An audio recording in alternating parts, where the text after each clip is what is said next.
Tonight on Command School, play like the pros. I'll show you how to graduate from point and click to hotkeys.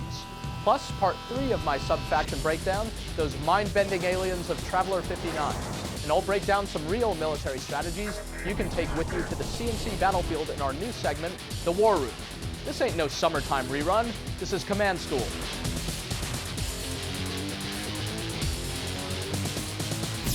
You're watching Command School, I'm Greg Kasavin. I was just playing the dev build of Red Alert 3 and let me just say, it's shaping up pretty well. There are plenty of interesting new gameplay mechanics, units, and powers on offer, not to mention the completely new Empire of the Rising Sun faction. Luckily for you, the public beta will be starting up soon, so you too can join in on the fun. To register, all you need is a beta key found exclusively in Kane's Wrath. It's not too late, so if you haven't already, pick up the expansion pack and head on over to redalert3.com to register for the Red Alert 3 beta. Oh, and for a good measure, you get to play Kane's Wrath. Until my inaugural Red Alert 3 beta episode of Command School, I'll bring you all the tactics you need to survive in a post-mecha spam Kane's Wrath. Let's kick it off with some tips you can learn from the pros in For Noobs Only. Hotkeys are the key to speeding up your gameplay. Instead of constantly dragging the mouse to the sidebar and then back into the field of play, using hotkeys allows you to significantly increase your efficiency. Don't be scared of the keyboard. These shortcuts won't be hard to remember. Some of the most used hotkeys are the ones that select your build cues. E, R, T, Y, and U. These shortcuts take the place of clicking on the buttons in the upper right of the screen below the map. In order from left to right on the keyboard, the hotkeys select your primary build cue, defensive structures cue, infantry, vehicles, and aircraft. Once you have the appropriate build cue selected, you can use the function keys to select the unit or structure you want to build. F1 will select the top left structure or unit, F2 is the next one to the right, and so on, like a number pad. Once you've built a structure, you can also use the same function key to select it and drop it on the map. With all these keyboard shortcuts, you might be tempted to use the arrow keys for moving the camera around. While that can be handy for new players, experts use the rapid scroll feature to move the camera by holding down the right mouse button. Once you get used to all of this, you'll really notice the difference in how much more quickly you can get your base going. In battle, hotkeys can be used in clutch situations to use your unit's special abilities. Think of your unit's abilities as a sideways L. Use the top left ability with Control A, the one below that with Control S, the one to its right with Control D, and the last one at the bottom right with Control F. Some units like the Prodigy actually have 4 special abilities. Think of the carnage you can unleash by almost instantly calling in all 4. Some other essential hotkeys to bear in mind: use D with your tanks to make them reverse move, to lure your enemies into a trap without exposing your weaker rear armor. And you can quickly switch between guard stance and aggressive stance using hotkeys too, in case you want to fire and forget once you're inside an enemy's base. Lastly, let's go over some of the most essential hotkeys for moving and selecting your units. One of the most common hotkeys among RTSs are for setting control groups. Control 1 through Control 0 will set a hotkey for the group of units you have selected. Pressing that number again will select that group. Or, in a pinch, Q will select all your units on the battlefield. If you have a unit selected, hit W to select all the same units visible on screen of that type, or hit W a second time to select them all across the map. While moving your units, you can set waypoints by holding down the Alt key. This is great to make sure infantry go around a Tiberium field or for queuing up attack orders with your army. If you can't remember the hotkeys right away, keep the hotkeys insert that came with your copy of CNC3 near you while playing or under your pillow when you sleep. It lists all the mappings of the default hotkeys and it pays to keep them all in mind. Now let's head on over to Casual 1 for part 3 of my sub-faction breakdown, featuring the alien invaders of Traveler 59. Traveler 59 is recognized as the mind-controlling masters, having not only a commando that can seize control of enemy units, but also a mind-controlling Tier 2 unit in the Cultist. The Cultist is unlocked by a stasis chamber and nerve center, which means you can gain access to this unit fairly early in the game. And unlike the commando, you can have as many cultists as you want, running around the map mind-controlling units. Here are a few tips about the cultists that you may not have known. Cultists are a garrisonable unit. What's even cooler is you can garrison the cultist in an enemy unit after taking control of it. Take over an APC, then run your cultist inside for protection. If you don't have any garrisoning units nearby, be sure to send your cultist away as soon as it takes control of a unit. There is no range limit to the mind control, so you can run your cultist back to a safer area all the way across the map if you want. Keep in mind that when you mind control a unit, all its abilities can be used, including those powers that your opponents spend good Tiberium on upgrading. Also, try using cultists with a wormhole ability. Send in a wave of cultists, take control of an army of units, then return your cultists and your new fighting force back to wherever you came from. Cultists are especially viable when you're behind in the tech tree. If you're not prepared for those mammoth tanks and zone raiders, just put some cultists on your front line. Be sure to protect them with anti-infantry and anti-air units like gunwalkers, though. So grab those top-tier tanks, reverse move them to crush infantry, and fire at will at the enemy. Of course, Traveler 59 has more than just cultists. Another strategy to use is Ravager harassment. Ravagers are unlocked at the same time as cultists, and your nerve center gives you 2 support powers to further harass your opponent: Infestation and Agitate Tiberium. Use Infestation to place a structure that looks like a mix between a buzzer hive and a growth accelerator in an enemy's TIB field. Instead of increasing the rate of Tiberium growth, the Infestation structure will damage enemy units entering the field. This is especially lethal against Harvesters. Next, charge in your Ravagers and hit the Harvesters with Agitate Tiberium for a crippling blow to their economy. Agitate Tiberium can be used on any TIB-based unit or structure.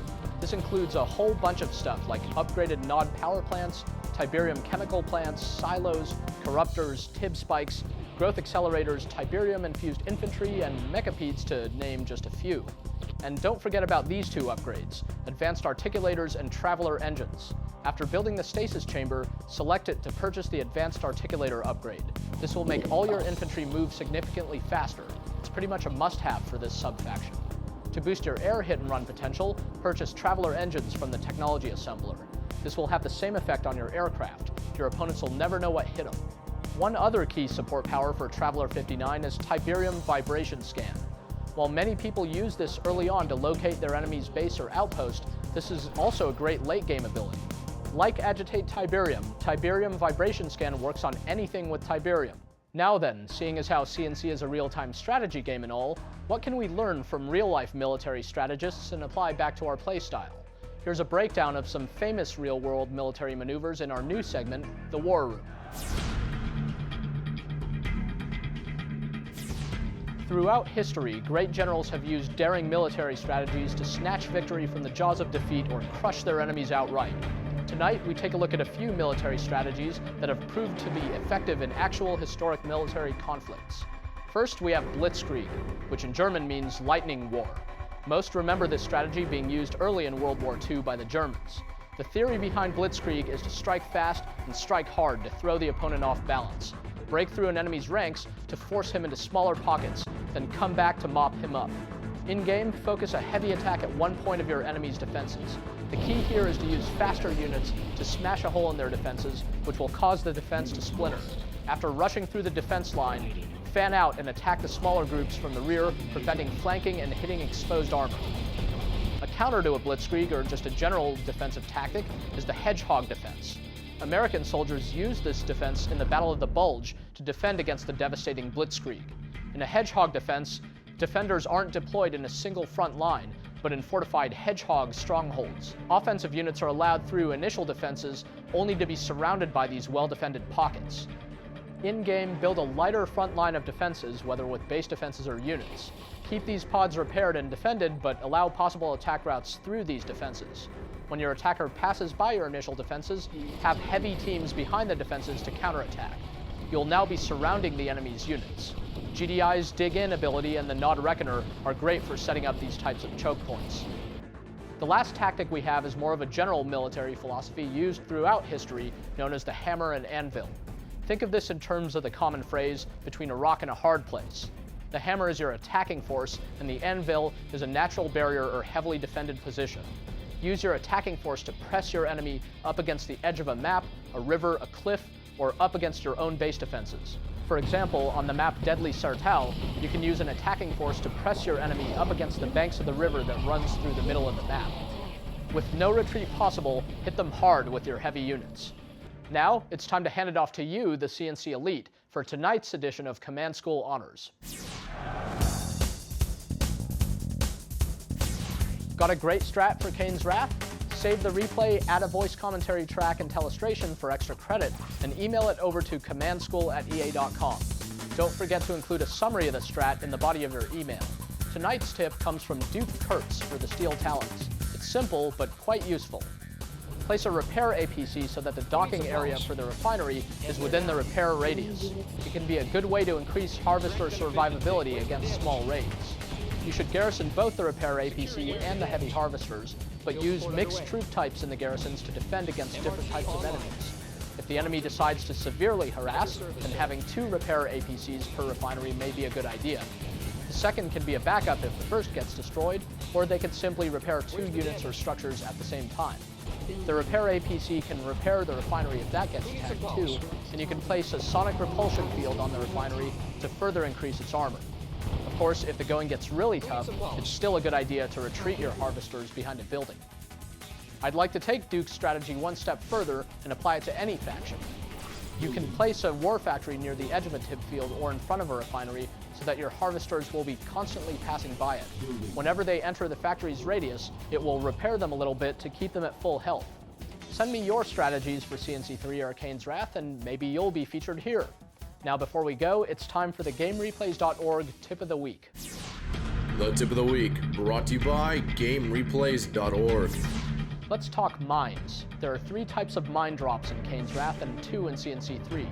GDI players have APC or mobile repair vehicle mine drops, Nod and Black Hand have an air support power mine drop, and the Marked of Kane have magnetic mines, also a support power. Let's take a closer look at the different types of mines. GDI has the ability to litter a map with mines using APCs or mobile repair vehicles. Each vehicle can drop its own small minefield for 500 credits. Since you can have multiple mine drops and the cooldown on the ability is pretty short, GDI players can go crazy with these. Use the APC MRV mines to defend key buildings, place them in choke points to thin out an army, or place them near enemy harvesters to harass them. Magnetic mines are a Marked of Kane support power. While the power costs more and takes longer to recharge, the mines are also more devastating. The magnetic mines attach to passing enemy units and deal damage over time. This makes them great mines to lay near a Tiberium field or enemy refinery to kill harvesters after a period of time. You can also place magnetic mines near possible expansion fields to attach to your enemy's outpost creating unit. As it's setting up, the mines will do their job and kill it.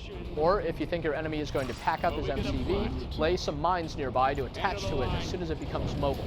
Magnetic mines are more effective in early game as they can take out Tier 1 units much quicker. The only way to get rid of magnetic mines is to repair the unit that is being attacked by the mines. The third type of mine is the support power for the rest of Nod. These mines are airdropped on any part of the map that is currently revealed.